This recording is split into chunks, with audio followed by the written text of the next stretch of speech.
Okay, good day mga Kwerski. So welcome back to my YouTube channel. So bigyan ko lang kayo ng idea mga Kwerski about sa mga Aerox na namamatayan yung kanilang motor. So pasensya na ba't matagal tayo hindi nakapag-vlog mga Kwerski kasi gawa napaka-busy natin sa trabaho. So ngayon ay magbibigay tayo ng tips mga Kwerski about sa inyong mga Aerox. Aerox version 1, version 2, and Max na version 2 mga Kwerski. Ito ay madalas na nangyayari sa inyo o sa mga motor ninyo mga Kwerski, na namamatayan yung motor natin pag na-minor. Tapos may lumalabas na check engine. Isa to sa mga nakikita namin problema mga Kwerski sa inyong mga motorsiklo na madalas na nagpupunta rito sa shop, dahil almost ito yung nagiging problema ng mga motor ninyo. Okay mga Kwerski, so madalas na nagiging problema is yung kanilang mga CKP sensor mga Kwerski. Ito nagiging problema ng maraming motor na Yamaha, mapa B1, mapa B2 mga Kwerski. Pero lang doon sa mga NMAX na version 1 na kasi wala naman CKP yun. So yung mga naka-ECG mga Kwerski ng ng stator, or meaning na yung mga Kwerski, yung pinaka stator nila is nandun na sa mismong magnetic, sa mismong magneto na.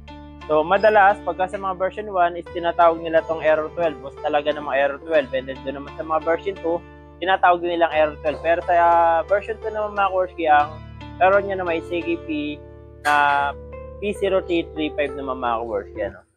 So ngayon, discuss lang natin kung ano ba nagiging case mga Kwerski, bakit ito ang nagiging problema. Isa sa mga senyalis na ito mga Kwerski na na-encounter namin, madalas na sinasabi ng customer, na-minor lang yung motor, halimbawa natakbo tapos biglang na-minor, is namamatayan, and then may lumalabas na check engine. Pagka sa mga Aerox version 1, ang lumalabas na check engine ay error 12. So ngayon, para naman ma-confirm natin bilang isang mekaniko, hindi tayo nanguhula, pero bago naman namin gawin yung motor, syempre chine-check up muna natin yan para sigurado kung ano ba talaga nagiging problema. Pero based sa sinasabi ng mga customer na pumunta rito sa aming shop, lagi nila sinasabi na, boss, namatayan kasi yung motor ko Tapos nag-check engine, So meaning na yon, may problema ng sensor pag gano'n. Kasi pag nag-check engine, ibig sabihin may problema yung mga sensor, Yan ang madalas na na chine-check up namin dito sa motor. So ngayon, alamin natin kung ano ba yung nagiging problema niya. So may diagnostic tools ako mga Kwerski, na gagamitin. So ito yung diagnostic tools ko na ginagamit. Ang gamit ko ay MSD 100 Pro X mga Kwerski. So ito na ginagamit ko para mas legit o mas quality yung diagnostic tools natin. So kahit anong diagnostic tools naman, walang problema po dyan. So alamin natin kung ano nagiging problema. So pumunta sa diagnose mga Kwerski, diagnose, and then syempre yung reading ng ating throttle position sensor is 17, all goods naman po yan. 16 to 17 okay po yan, so meaning nasa 64 volts po yan yung kanyang ISC, on throttle position sensor nya. And then yung kanyang ISC naman is 1, all goods po yan, need erase naman tayo dyan pagka naka 1. So punta tayo sa history. So sa history code erasure nya is meron siyang isa, and then pag nilipat natin, ayun, lumabas error 12. So dito mga Kwerski, di na tayo mahirapan kasi sinasabi naman ng okay, dito mga Kwerski, sabi dito, cannot receive the normal signal of CKP. Okay, so meaning dyan may problema na yung CKP natin. So dapat kasi mga Kwerski, pag nadaanan ito ng magnetic is magpa-pulse siya ng maayos. Ang problema, pag hindi po nag-pulse yung isa dyan, lumalabas na error 12. So doon na po mamatayin yung motor natin mga Kwerski.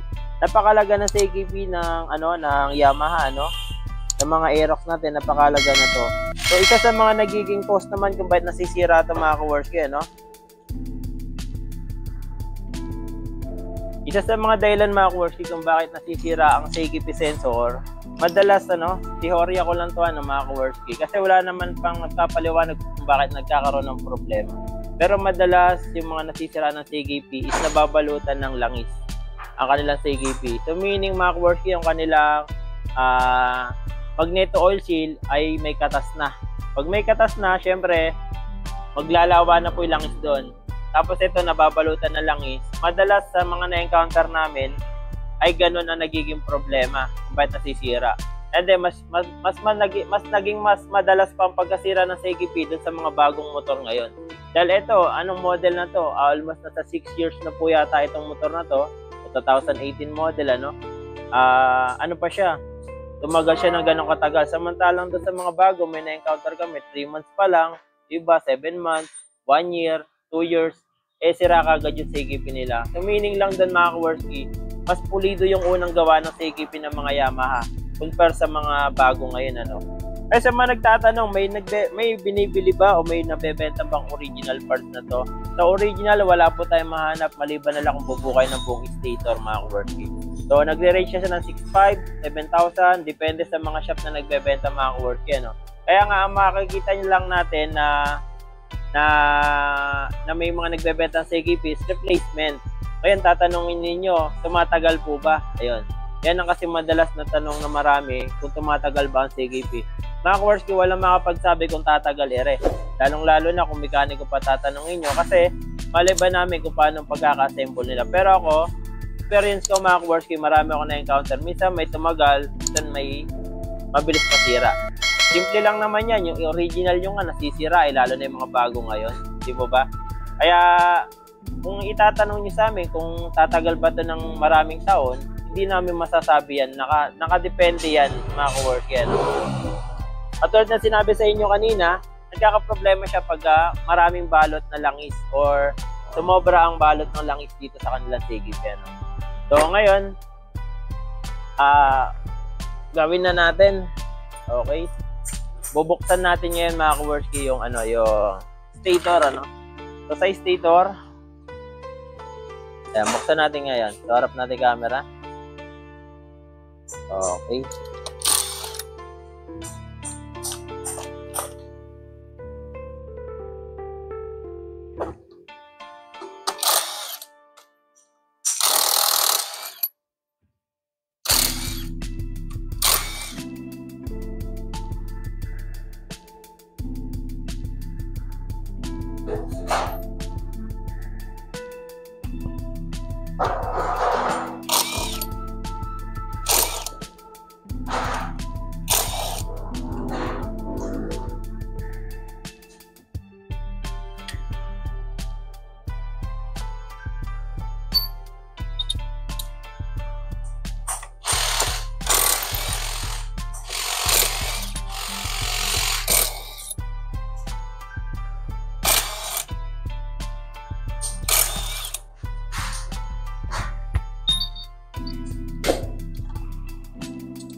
Okay.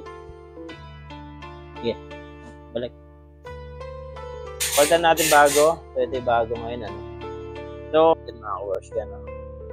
So, pag nakabit na natin tong stator, so, buburahin natin yung dating air ng air 12. Pagka bumalik, ibig sabihin, may problema po sa air 12, ano. So, pwedeng yung line ng papunta sa ECU o kaya yung line ng ating harness, ano. Pero mga Kaworski, pagka dito magpapagawa sa amin, lahat po i-check up na natin, ano. So, dito naman, umaandar na may motor, kaya hindi ko pinag-inalaan yung mga line na yon. Okay? Dahil kung kasing yun ang problema, hindi andar ang motor natin. Dahil pagkaputol ang linya ng mga pulser o ng ating CKP, hindi po andar ang motor. Ito po, umaandar naman to. Okay? So, depende yan sa kalagayan ng motor. Kasi kumisa kasi mga Kaworski, may dinadala rito, hindi talaga umaandar yung motor. Kaya pagka ganon, siyempre, sine-check up namin pati mga wiring o yung harness papunta sa ECU para sigurado yung trabaho. So ngayon, kapit muna namin. Okay, so mga kaworks, ito na. Start natin. So, ang gagawin na lang natin mga kaworks yan, no? Papaandarin mo siya sa loob ng kalating oras or 1 oras, mga ganun, ano. Pag kaya namatay mga kaworks at naglumabas ulit yung error 12, problema po yun. So, bago yan, siyempre, i-erase muna natin yung error 12 niya. So, gamit ulit ng diagnostic tools, erase natin yung dating error. So, ganito kami magproseso ng trabaho dito sa MedShop para klaro, ano. Dahil minsan kasi may mga na-encounter kami mga CKP na kalating oras lang is namamatay na yung motor tapos lumalabas na error 12. Minsan meron pa siyang paanda rin. Okay, so check upin natin, erase natin yung error, ano. So pag gagamit ko MSC100 Pro X mga kaworks, lagi ako pupunta sa diagnose lang. Dito lang ako nag-check up. Pagka mga B1 pero pag mga B2, sa mismong ano siya, sa mismong read kayo pupunta. Okay, so punta tayo dun sa may isang error kanina. Yan yung history error erasure niya, no. So ang gagawin lang natin diyan, burahin lang natin yan. Okay, erasing. And then 0 na. So dito 0 na rin siya maka-work yan, no? Dapat hindi po lalabas dyan mamaya pagka namatayan. Pag namatayan siya at lumabas yung error 12, meaning may problema pa po yung unit. So ginagawa namin ito mga kaworks, papaanda rin namin siya ng almost 45 minutes o 1 oras, mga ganun. Dapat hindi po mamamatay yung makina. So ganyan ang proseso namin sa error 12 dito sa MedShop mga kaworks, no? Para sigurado yung trabaho. Experience na rin ang mubog sa amin mga kaworks, kaya ganito kami magproseso ng gawa namin. Okay? So, ayan. So, papaanda rin natin yan. Ayan, 11:45. Dapat mayari siya kahit mga 12:45, mga ganun, no? So, ayan. So, hayaan ko muna siya ng ganito. Dahil pag hindi siya namatay, goods na po ere, mga kaworks. Pwede na iuwi na may-ari yan. Alright? Sana may natutunan kayo sa video na ito mga kaworks yan. At sa mga hindi pa po nakapollow, subscribe sa ating page tsaka sa ating YouTube channel, ano. Yung YouTube channel natin, ito po, yung pinapanood nyo ngayon. And then yung ating page ay Kaworski rin po siya, mga Kaworski, ano. So, makikita nyo sa page ko, may blue badge. So, ibig sabihin niya po yung legit na page ng Kaworski. Okay? Sa mga nasa paggawa, pasyon na kayo sa amin, mga Kaworski. Alright.